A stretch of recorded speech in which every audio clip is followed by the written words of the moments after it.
Juiz rejeita ações de oposição contra a escola de samba que homenageará Lula. A Justiça Federal rejeitou, nessa quarta-feira, as ações protocoladas pela senadora Damares Alves e pelo deputado Kim Kataguiri contra a escola de samba Acadêmicos de Niterói, do Rio de Janeiro, que homenageará o presidente Luiz Inácio Lula da Silva. Os parlamentares de oposição questionaram o repasse de verbas públicas para a agremiação. O juiz substituto Francisco da Vara Federal da 21ª, né? Extinguiu as ações populares sem analisar o mérito. É muito foda, né, cara? Acadêmicos Niterói, eles vão fazendo... Então, basicamente, o juiz falou o seguinte: vou nem ver. Aí põe a próxima notícia, que a próxima é da mulher, né? Aí, olha lá. Foi pro TSE. Porque, vamos lá, são duas coisas separadas. Uma coisa é você usar verba federal para você usar uma escola de samba para fazer o programa de você. Isso é uma coisa. A segunda coisa é eleitoral. Você tem um problema eleitoral nisso, né? Já que estamos em ano eleitoral. Aí, bom, o Lula se livrou da ação da Justiça Federal porque o juiz falou assim: não vou nem ver. Nem analisou o mérito, vou nem ver. Aí, então vamos no eleitoral, porque claramente isso tem um problema eleitoral, ou não? Você pode usar dinheiro do governo para fazer o programa de escola de samba. Aí cai nisso daí, ó. Ministra do TSE indicada por Lula será relatora de ação sobre escola de samba. Eu vou falar mais o quê? A ministra Estela Aranha, indicada ao Tribunal Superior pelo presidente Lula, será relatora de 2 denúncias contra o próprio presidente relacionadas à escola de samba Acadêmicos de Niterói e sua apresentação prevista para esse domingo. Um rei da escola de samba, tará. Desce um pouquinho. Uma eventual condenação por campanha eleitoral antecipada pode resultar em multa. No caso da ação do Novo, o pedido é que pague 9 milhões. Ao comentar a denúncia, o presidente do Novo, Eduardo Ribeira, apontou que a legislação eleitoral brasileira é rigorosa ao coibir campanha antecipada e o abuso de poder econômico e político. Eu vou falar mais o que, cara, desse país? E as pessoas vão votar no Lula, tá? As pessoas vão votar no Lula. Depois os caras vão falar: eu odeio ditaduras. Eu odeio abuso de poder. Eu odeio pagar imposto. Se a gente vivesse num país minimamente decente, o presidente jamais cogitaria isso. Isso seria uma vergonha tamanha. Imagina isso num país sério. Imagina que o Japão vai ter uma festa tradicional e um governo usa dinheiro do governo para fazer aportes financeiros, né? Em uma agremiação que vai fazer uma homenagem ao próprio governo. Imagina, isso seria assim, uma desonra sem precedentes pros caras. Mas estamos no Brasil, irmão. O que importa é festa. O que importa é ter a festa. Não é não? É foda, né, bicho? Vamos lá, próximo. Isso aqui é o seguinte, cara. Eu vou contar um negócio pra você. Uma pessoa que tem hoje, vamos lá, uns 16 anos. Certo? Uns 16 anos. Quando rolou a Lava Jato, né? Essa pessoa era muito criança. Né? Eu vou falar uma coisa pra vocês. Quando eu era bem criança, quando eu tinha, sei lá, uns 5, 6 anos, assim... Eu lembro de umas notícias assim, eu lembro de uns nomes, tipo assim, Zélia Cardoso de Mello, PC Farias, né? Eu lembro antes de eu me interessar por política e tal, quando eu tinha, sei lá, uns 18 anos, eu lembrava dessas notícias de quando eu tinha uns 6 anos, assim. Zélia Cardoso de Mello, né? Esses nomes... Por exemplo, a família Barbalho, eu já ouvia esse nome, Barbalho, já ouvia na notícia, mas eu não entendia muito porque eu era muito criança e eu fiquei com essa sensação depois, quando eu tinha uns 18 anos, de que algo muito importante aconteceu e eu meio que era vivo nessa época, mas eu não sabia muito bem o que era, tá? Você que está nessa live, você provavelmente é mais esclarecido do que eu era quando eu era criança, né? Então você é um cara que hoje, se você tem seus 16, 17, 18 anos, você sabe mais da Lava Jato, que é algo de quando você tinha aí os seus 5, 6, 7 anos, do que eu, quando eu tinha 16, 17 anos, sabia das notícias de quando eu tinha 5, 6 anos. Então você sabe muito bem do que aconteceu na Lava Jato, você lembra, né? Você sabe o que rolou, etc. Só que quando você vive aquilo adulto, é diferente. Então, eu vou explicar pra vocês. Eu lembro da sensação, de ir pra casa da minha avó. Eu lembro que eu fui jantar na casa da minha avó. Sair do trabalho, 1 milhão de coisas pra fazer e tal. Eu lembro a sensação, chegar na casa da minha avó e ouvir a notícia da Globo de uma ligação vazada entre o Lula e a Dilma. A ligação do tchau, querida. Eu lembro de... Mano, agora ele se fudeu. Pelo amor de Deus. Tá muito claro o que tá acontecendo. Como assim, velho? Tchau, querida, vou te mandar o papel. Tá muito claro o que tá rolando. Eu lembro da sensação disso. Tá? Eu lembro da sensação de você estar, sei lá, em 2015, né, depois que a Dilma ganhou a eleição em 2014, e ver os protestos começarem a crescer. Porque eu lembro que quando a Dilma ganhou em 2014, e por que eu já vou chegar onde eu quero chegar aqui. Eu lembro quando a Dilma ganhou a eleição, que eu fiquei absolutamente assim desesperançoso, pra mim foi muito ruim, e eu lembro que teve um pedido de recontagem de votos, e eu lembro de ter pensado assim, nossa, que besteira. Tá, claramente, na época o líder da oposição era o Aécio Neves, né? Claramente eles estão fazendo isso aí, o PSDB tá fazendo isso, né? Pedindo recontagem de votos pra falar que tá fazendo alguma coisa, mas não vai dar nada. Tipo assim, a Dilma ganhou, não tem o que fazer. E eu lembro de começar a ver notícias sobre protestos pedindo impeachment da Dilma, e no começo eu tava meio, tá bom, vai. O outro vai falar que vai pedir contagem de voto. O outro tá falando que vai pedir impeachment. Não tá falando da porra nenhuma. E eu lembro, em 2015, quando eu comecei a falar, peraí, velho, eu acho que a parada vai acontecer, mano. Acho que tem uma chance, cara. Eu acho que tem uma chance. Porra, eu acho que tem uma chance. E aí começa a vir um monte de notícia de Lava Jato e papapá. Por que eu estou dizendo isso? Você que tem aí os seus 16, 18 anos, eu sei a sensação de você também querer viver algo épico. De você também querer fazer parte de algo que vai mudar a história do seu país. E eu vou te falar uma coisa. Você tem a chance de fazer algo mais épico do que a Lava Jato, tá? Isso aqui é uma coisa que eu discordo do Renan, tá? Por quê? O impeachment da Dilma é a queda de um governo. Você troca um governo de um país. Você muda o direcionamento executivo de um país. Só que o que eu acho que está acontecendo agora é algo ainda mais grave, porque nunca aconteceu na história do mundo. Impeachments de presidentes são coisas relativamente comuns nas democracias. Impeachment de ministros da Suprema Corte é uma coisa super rara, só que do jeito que pode acontecer agora, é mais incrível ainda. Você vai começar, a partir de agora, a ver notícias que, quando você começa a costurar as notícias, você começa a enxergar que, cara, alguma coisa muito grandiosa pode acontecer. Quer ver uma coisa? Põe na tela essa notícia. Essa notícia é de ontem, né? De manhã. Dinheiro é jogado pela janela durante a operação que investiga a Rio Previdência e o Banco Master. Esse é o tipo de notícia que gera comoção, gera curiosidade e mostra um diagnóstico de uma coisa muito grave acontecendo. Isso aqui parece uma caricatura, isso aqui parece uma zoeira, um esquete, um quadro de humor, mas é real. E você que tem seus 16, 17 anos, como eu falei, você está vivendo isso agora. Você está vivendo a Lava Jato do teu tempo. Você é o tipo de cara que você foi na primeira manifestação do Banco Master, você sentiu ali como era mais ou menos o clima. Você foi na segunda, você vai na terceira, você vai na quarta, você vai na quinta, e você vai sentir a evolução política da percepção popular e das notícias. Você vai viver isso, entendeu? Então, pegue esta oportunidade e sinta, cara, a transformação que você pode fazer. Mais uma vez, quando eu era criança, eu já contei essa história várias vezes também. Eu tenho uma tia petista, tá? Bem petista. E ela me mostrou já inúmeros registros da vida dela, né? De quando ela era jovem, de quando ela ia, por exemplo, para as manifestações das diretas já. Ela tem uma foto que tá ela segurando uma faixa, tá ela, o Fernando Henrique e o Fernando Gabeira, né? E eu lembro quando eu era criança, eu olhava aquela foto, né? Que o Fernando Henrique era presidente. Eu falei, caramba, mano, a minha tia tem uma foto com o presidente da República segurando uma faixa, velho. Né? Minha tia tomou já a bomba de gás lacrimogênio, apanhou da polícia, e ela era fotógrafa jornalística, né? E na época que as câmeras ainda eram manuais, tu tinha tudo aquele charme de você ter toda a dificuldade de tirar uma boa foto, não sei o que lá. E eu olhava meio que com anseio de um dia poder fazer parte de uma coisa assim. E eu já fiz e eu continuo fazendo. Você, mais uma vez, você que é jovem, você provavelmente ouviu alguma história do seu pai. Ainda que os anos 90 foram muito mortos em termos de política, né? Mas você pode fazer parte de uma coisa grandiosa. Volta a notícia na tela. Olha isso daqui. Pessoa que estava em apartamento alvo de busca e apreensão em Balneário Camboriú, Santa Catarina, chegou a arremessar uma mala cheia de dinheiro pela janela. Vamos lá, desce aí.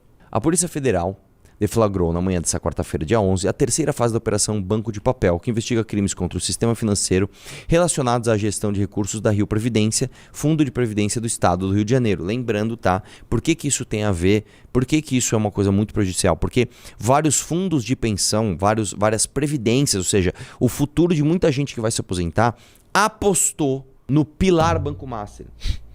Investiram em títulos do Banco Master. Então Daniel Vorcar roubou muita gente. tá? Vamos lá. Segundo a PF, ao chegarem para cumprir um mandado de busca e apreensão em um imóvel em Balneário Camboriú, em Santa Catarina, um dos ocupantes do apartamento, que fica no 30º andar do prédio, arremessou pela janela uma mala cheia de dinheiro em espécie. Ao todo foram encontrados R$429 mil jogados no chão, segundo a contagem da Polícia Federal. Olha isso, velho. Olha isso, cara. O Brasil tem histórias, cara, que são... Em filme você ia achar que era forçado. Os caras roubam apartamentos e encontram 50 milhões de reais em malas de dinheiro. Aí tá, o que aconteceu com esse cara? Esse cara hoje, ele é secretário de segurança, se não me engano, da Bahia. É inacreditável, né? Desce aí um pouquinho. Além do dinheiro, foram apreendidos 2 veículos de luxo e 2 smartphones. Nessa etapa, os agentes cumprem 2 mandados de busca e apreensão nos endereços ligados aos investigados municípios de Balneário Camboriú e Itapema, em Santa Catarina. Desce mais. As ordens judiciais foram expedidas pela Sexta Vara, né? Com base em uso de obstrução e ocultação de provas. Desce aí. Olha a foto do cara jogando o dinheiro pela janela, cara. Olha isso. Olha isso.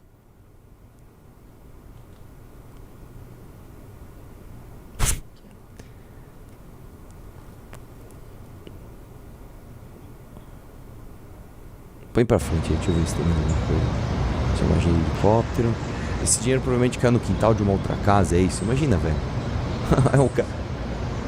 O cara olhou e falou, mano, tem dinheiro no meu quintal, velho.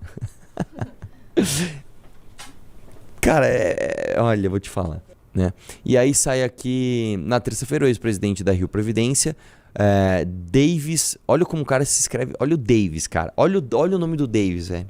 Escreve Davis. Davis Marcon Antunes foi preso por agentes da Polícia Federal e da Polícia Rodoviária Federal em Itatiaia, no sul do Rio de Janeiro, após ser tornado aos Estados Unidos. Ele é suspeito de obstrução de investigação e execução de prova. O objetivo da nova fase da operação é localizar e recuperar bens, valores e objetos que teriam sido retirados do apartamento do principal alvo da operação durante a etapa anterior, deflagrada em 23 de janeiro. A operação Barco de Papel, vamos lá, apura supostas irregularidades na aquisição de letras financeiras emitidas pelo Banco Master e instituição, desce aí um pouquinho.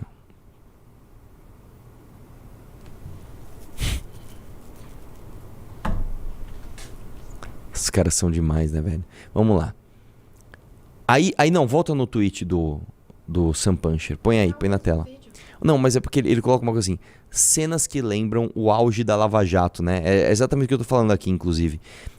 Quem viveu a Lava Jato sabe a sensação de você ver as coisas escalando. Sabe, você, porra, meu, pegaram um negocinho aqui. Nossa, pegaram isso. Nossa, teve... Caramba, ligação. A ligação foi uma coisa muito emblemática. A ligação, assim, tipo... Tchau, querida, sabe? Tipo, eu vou mandar o Bessias, que hoje pode ser indicado pro ministro Supremo, né? Inclusive tá demorando, né? Mas posso falar uma coisa? Pode falar. Eu acho que agora ele tá bem preocupado. Porque, mano, com esse escândalo do Toffoli e esse escárnio todo vindo à tona, tipo assim, se a população se revoltar, meio que não vai dar pra ele ser indicado, tá ligado? Tipo assim, os senadores vão falar, mano, já estamos com a faca nos dentes mesmo, e é isso aí, vamos pra cima do Toffoli e não vai ter indicação porra nenhuma de Bessias aqui. O cara vai ter aquela sensação de quem, quase, se ele não for, né?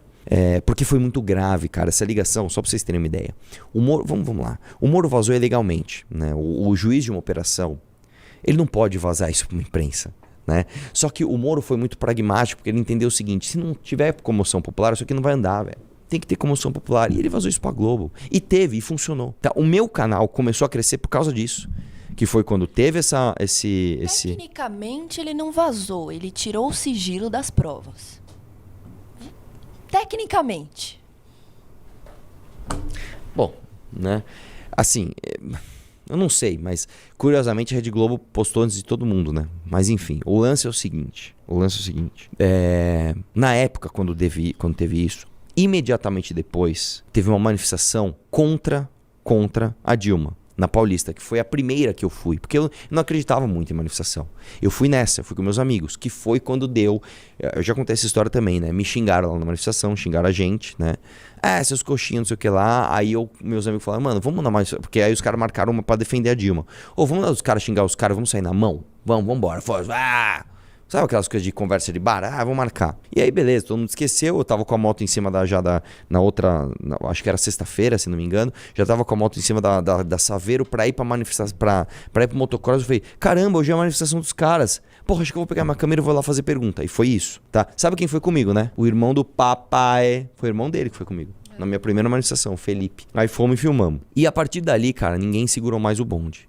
O que eu tô falando é o seguinte, cara, pela primeira vez na história do Brasil, um ministro do Supremo está sem sono. Você pode ter certeza absoluta que o cara tá perdendo sono. Você pode ter certeza absoluta que o cara tá dormindo assim, tipo, mano, o que eu fui fazer, velho? Acho que deu merda. E nós vamos chegar lá. Que a gente vai chegar agora, nós vamos chegar de fato no alvo. E hoje de manhã eu recebi algumas ligações, tá? Eu vou contar uma coisa de off antes de contar a notícia. Essa notícia é tão importante, ela é tão surpreendente que eu recebi a ligação de um advogado, tá?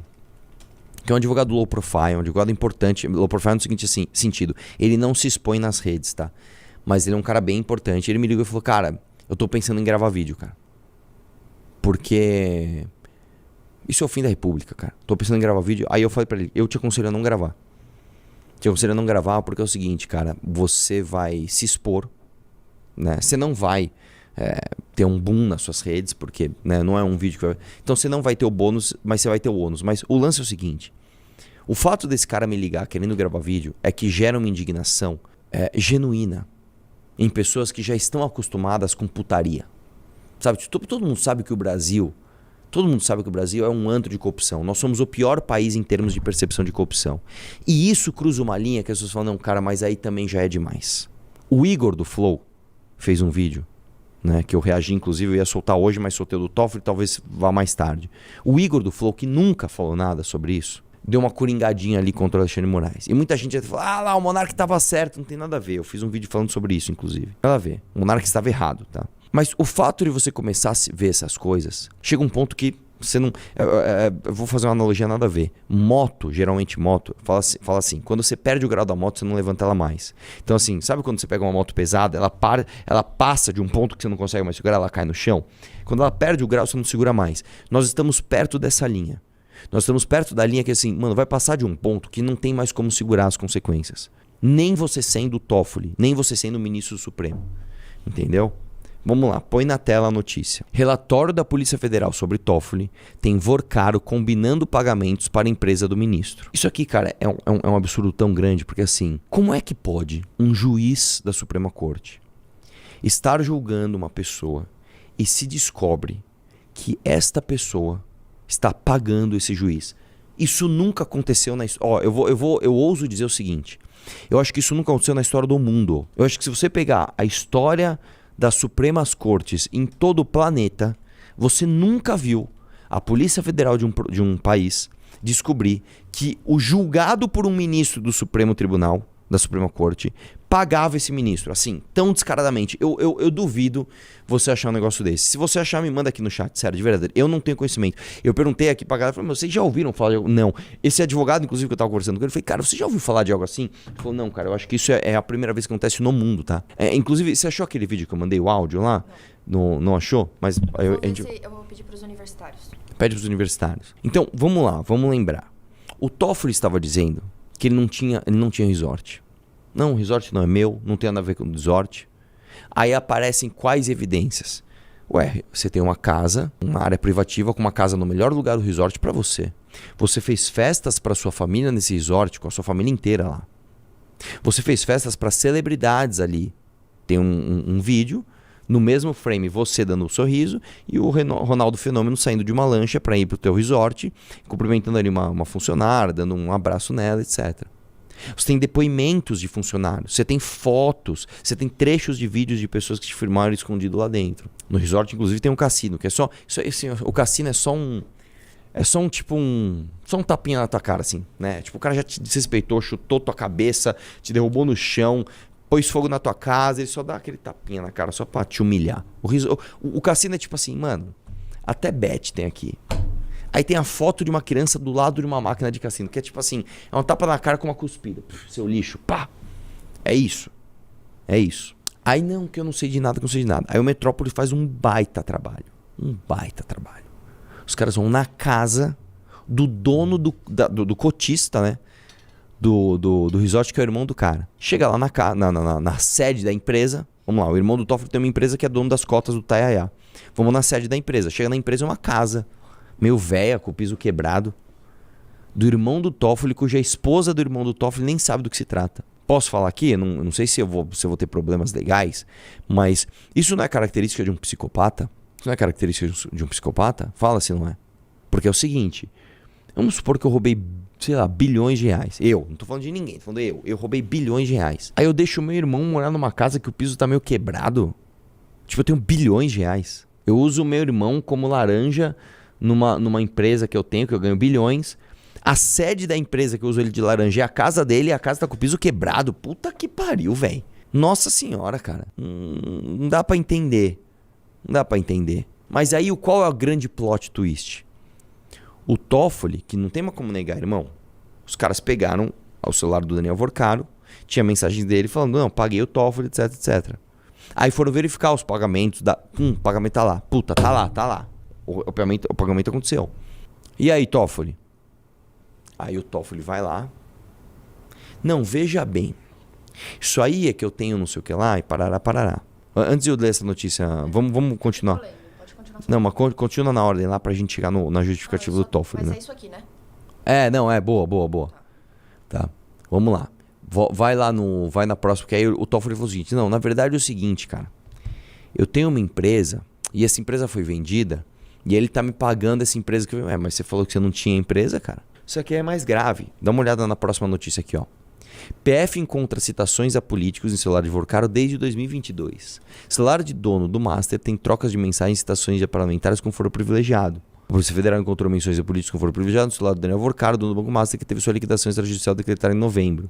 Segundo relatos feitos da CNN, a perícia concluída pela PF identificou conversas de Vorcaro com deputados e senadores desde 2022, incluindo pelo menos um presidente de partido político.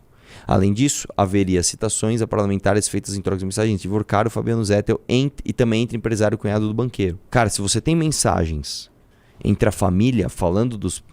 Muito provavelmente tá meio escancarada a merda ali. Desce mais. De acordo com a pessoa, há uma tempestade de menções a políticos comparável à delação de executivos do Odebrecht no auge da Lava Jato. Você tá começando a sentir o cheiro, não? É Lava Jato do teu tempo, irmão. É Lava Jato do teu tempo.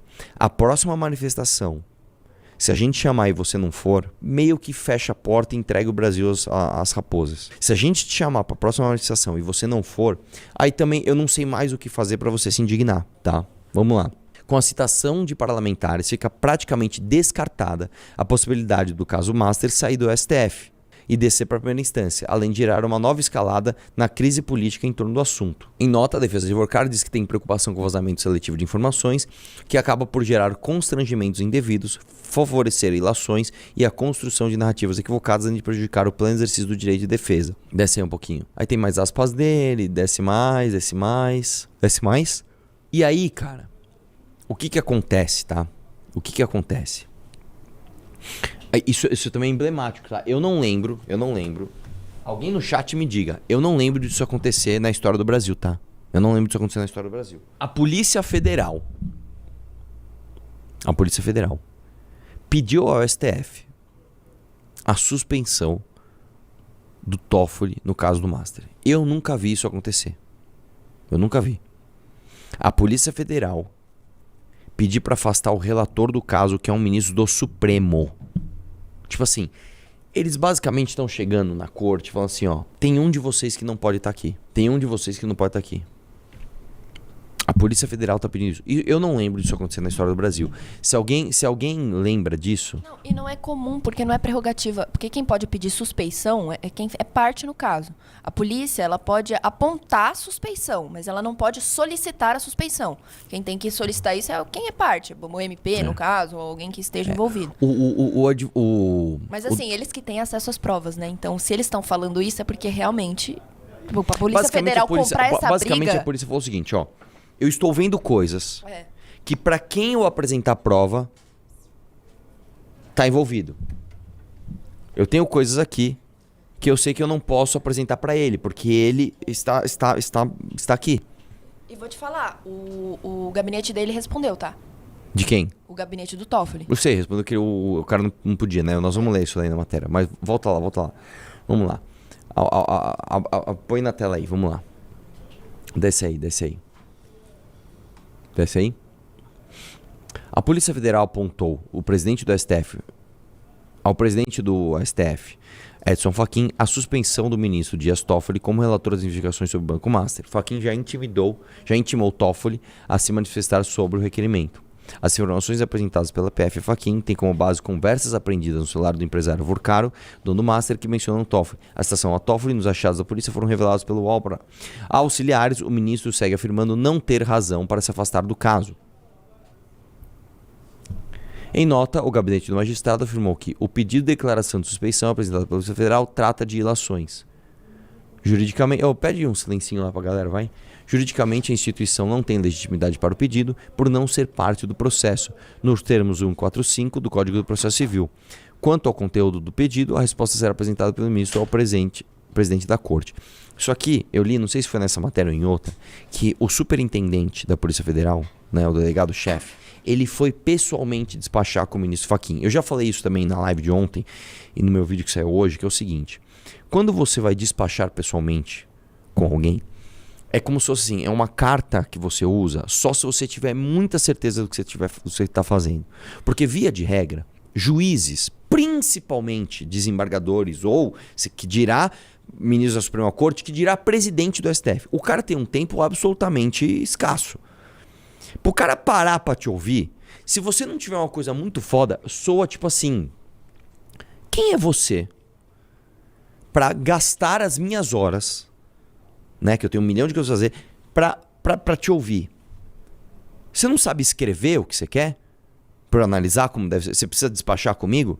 Então você só despacha com um juiz, com um desembargador, etc. Ou quando você tem um acesso muito bom, tipo assim, cara, eu contratei um escritório de advogado de um chegado do cara. Então eu chego no cara e eu consigo esse acesso. Beleza. Ou você tem uma coisa muito forte na mão. Tipo, eu preciso despachar pessoalmente, juiz. Isso aqui é muito importante. Isso aqui é um caso extremamente importante. Eu preciso gastar as suas horas nessa conversa, porque tem isso aqui que você não pode deixar de se atentar no caso.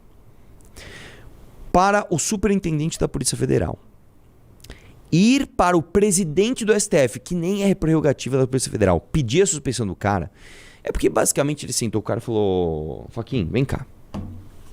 Ó, olha o que eu tenho aqui, ó. Como é que eu vou apresentar isso aqui, ó, pra ele?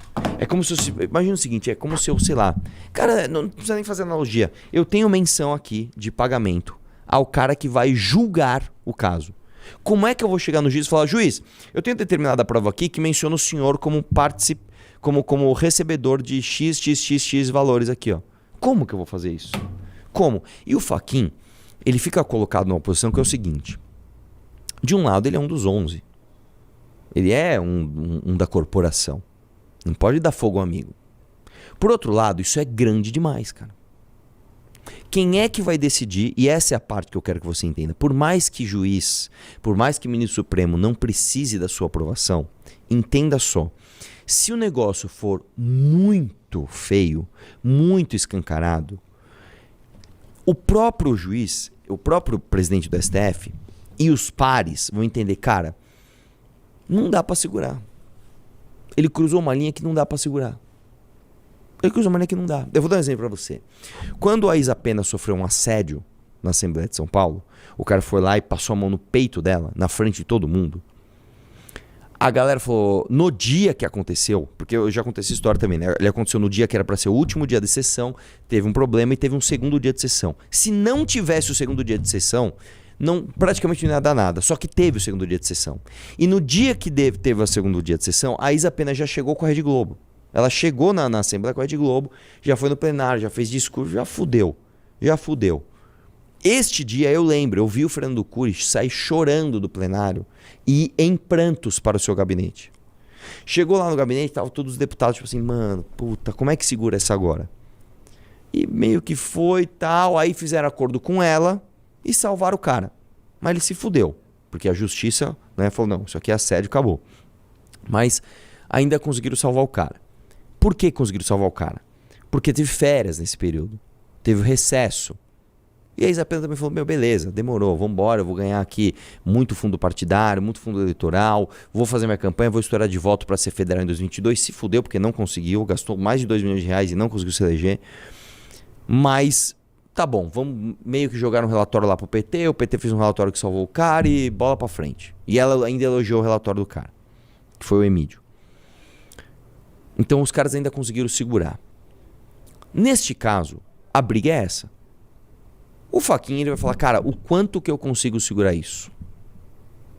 Né? Eu vou dar outro exemplo que não deu pra segurar. Por exemplo, a Flor de Lis, saiu lá o escândalo onde ela teria mandado... ela mandou matar o próprio marido. Quando chegou no Congresso, o Congresso é o antro do deixa disso. Cara, o Jean Willis já cuspiu no Bolsonaro, não deu nada. Puta, cara, assim, são tantos e tantos casos de tanta coisa. Meu irmão, você sabia que o pai do Collor matou um senador? Você sabia disso? Ele deu um tiro no senador? Você sabia disso? O pai do Collor sacou uma arma no Senado, mirou num cara, errou, matou um outro cara que não tinha nada a ver com a história, não deu nada pra ele. Não sei se você sabe dessa história. Só que tem internet, as pessoas estão mais interessadas nas coisas, etc. Flor de Lis mandou matar o marido. Esse aí ninguém que segurar, velho. Ó, veio a bomba aí. Cara, ninguém vai segurar isso aqui. Ninguém vai segurar isso aqui, ninguém vai segurar isso aqui. O do Glauber Braga, a mesma coisa. O cara chutou o Costenaro, o cara arrumava briga com todo mundo, com o presidente da casa, todo mundo. Ah, vai ser caçado. Seguraram. O caso do Fachin é o seguinte. É exatamente isso que vai acontecer. O Fachin agora ele tá com uma divisão. Ele pode segurar a bronca e deixar o caso morrer. Ou ele pode falar, não dá pra segurar e nós vamos ter que queimar um. Toffoli aí, desculpa, um de nós partiu. Quem é que vai fazer ele ir pra um lado ou pro outro? Neste caso é você. Neste caso é você.